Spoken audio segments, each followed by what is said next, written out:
बिस्मिल्लाहिर्रहमानिर्रहीम इन्नल्हम्दुलिल्लाह वस्सलातु वस्सलामु अला रसूलिल्लाह व अला आलिहि व सहबिहि वसल्लम तस्लीमन कसीरा अम्मा बाद रब्बि इश्रह लि सद्री व यस्सिर लि अम्री वहलुल उक़दतम मिन लिसानी यफ़क़हू क़ौली व क़ाला सुब्हानहु व तआला अऊज़ु बिल्लाहि मिनश शैतानिर रजीम वमा लकुम ला तुक़ातिलूना फ़ी सबीलिल्लाहि वल मुस्तदअफ़ीना من الرجال والنساء والولدان الذين يقولون ربنا أخرجنا من هذه القرية الظالم أهلها واجعل لنا من لدنك وليا واجعل لنا من لدنك نصيرا الذين آمنوا يقاتلون في سبيل الله والذين كفروا يقاتلون في سبيل الطاغوت فقاتلوا أولياء الشيطان إن كيد الشيطان كان ضعيفا صدق الله العظيم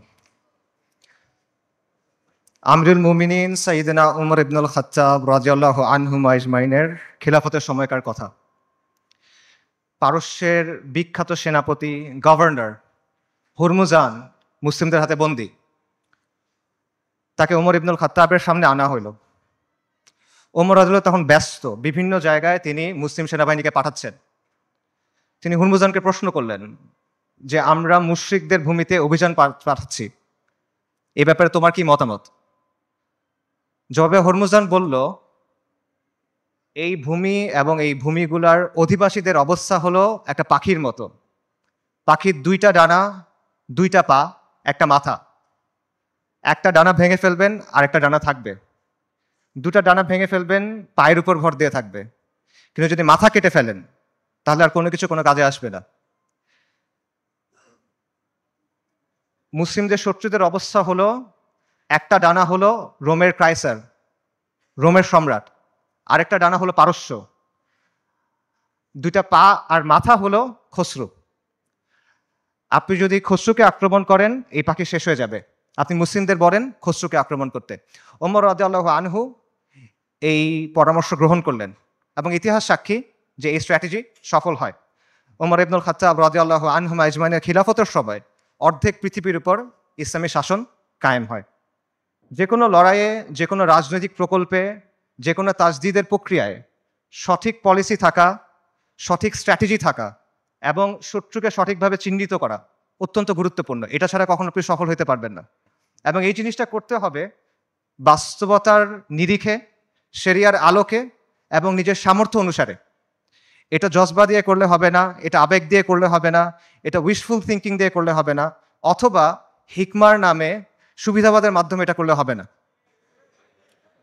আমি মনে করি আজকে যে বিষয়টা নিয়ে আলোচনা, আল কুদসের মুক্তি কোন পথে, সেই আলোচনার ক্ষেত্রে এই বিষয়টা মাথায় রাখা অত্যন্ত গুরুত্বপূর্ণ। এবং আল কুদসের মুক্তি কোন পথে এই আলোচনাটাও জরুরি, কারণ ওয়ান্স অ্যান্ড ফর অল আমাদের সামনে এটা স্পষ্ট হওয়া জরুরি যে আল কুদস কিভাবে মুক্ত হবে। গত 409 দিন ধরে গাজায় আমাদের মুসলিম ভাই বোনদের হত্যা করা হচ্ছে, তাদের উপর হত্যাযজ্ঞ চলতেছে, তাদের উপর ধ্বংসযজ্ঞ চলতেছে।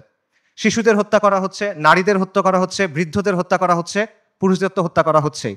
তারা মারা যাচ্ছেন বুলেটের আঘাতে, বোমার আঘাতে, ধ্বংসস্তূপের নিচে চাপা পড়ে, শ্বাসরুদ্ধ হয়ে, জ্যান্ত আগুনে পুড়ে, চিকিৎসার অভাবে, ওষুধের অভাবে, অনাহারে, না খেতে পেয়ে। বাসাবাড়ি থেকে শুরু করে হসপিটাল, ইউনিভার্সিটি, রিফিউজি ক্যাম্প, কোনো কিছু বাকি নাই। ইহুদিরা সব জায়গায় হামলা করতেছে। আমেরিকা, পৃথিবীর top medical journal the Lancet সেটা বলছে যে গাজায় প্রায় 2 লক্ষ মানুষ মারা গেছে, কিন্তু এই সংখ্যাটা নিশ্চিত করা যাচ্ছে না, কারণ লাশগুলো ধ্বংসস্তূপের নিচে চাপা পড়ে আছে। এবং এটা পুরো পৃথিবীর কাছে স্পষ্ট যে ইহুদিরা এখানে একটা গণহত্যা চালাচ্ছে, এথনিক ক্লেন্সিং করতেছে, জাতিগত নিধন এবং জেনোসাইড চালাচ্ছে তারা। খোদ ICJ, international court of justice, তারা বলছে গাজায় যেটা হচ্ছে এটা গণহত্যা হিসেবে কোয়ালিফাই করতে পারে। অ্যান্ড ইয়েট কেউ কিছু করে নাই।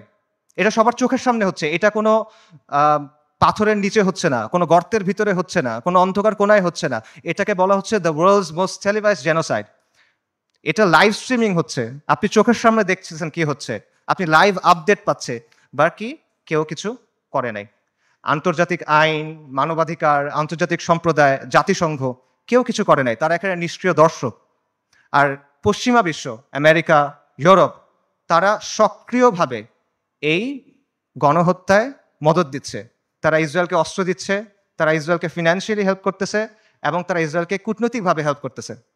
আর মুসলিম বিশ্বের মুসলিম বিশ্বের শাসকদের কি অবস্থা? তাদের অবস্থা হলো তারা একদিকে কিছু বিবৃতি দিচ্ছে আর পেছনে তলে তলে তারা ইসরায়েলের সাথে নর্মালাইজেশন করতেছে। এটা হলো বাস্তবতা। এবং এই সব কিছুর পরে যে কথা সেটা হলো মসজিদ আল আকসা আজকে বনু ইসরায়েলের দখলে। এটা হলো বাস্তবতা। কালকে যদি বনু ইসরায়েল মসজিদ আল আকসা ধ্বংস করে দেয়, কালকে যদি তারা ওখানে থার্ড টেম্পল বানানো শুরু করে, তাদের তৃতীয় মন্দির বানানো শুরু করে, কে কি করবে বলেন? যাদের কথা এতক্ষণ বললাম এরা কে কি করবে? কেউ কিচ্ছু করবে না। এটা বাস্তবতা। খালাস, এর চেয়ে খারাপ আর কোনো পরিস্থিতি হইতে পারে না। কাজেই এই অবস্থায় এই প্রশ্নের উত্তরটা আমাদের কাছে স্পষ্ট হওয়া দরকার যে আল কুদসের মুক্তি কোন পথে। এবং এই প্রশ্নের উত্তর কঠিন না। এই প্রশ্নটাও সহজ, প্রশ্নের উত্তরও সহজ। আল্লাহ আজ্জা ওয়া জাল কোরআনে এই প্রশ্নের উত্তর দিয়ে দিয়েছেন। আমাদের ইতিহাস থেকে এই প্রশ্নের উত্তর স্পষ্ট, এবং এই সময়েও, এই যুগেও, সাম্প্রতিক সময়েও এই প্রশ্নের উত্তর অনেকে আমাদের কাছে স্পষ্ট করে দিয়েছেন। কিন্তু স্পষ্ট উত্তর, সহজ উত্তর আমরা সহজে মানতে পারি না। উত্তর অনেক সহজ, উত্তরটা নেওয়া কঠিন। সো এই জন্য এই প্রশ্নের উত্তরটা স্পষ্ট করা দরকার। আমি আসলে এই জন্যই আজকে আসছি। আমার এখানে আসার কথা ছিল না। I had different plans. এই সেমিনারটা আমার অ্যাটেন্ড করার কথা ছিল না।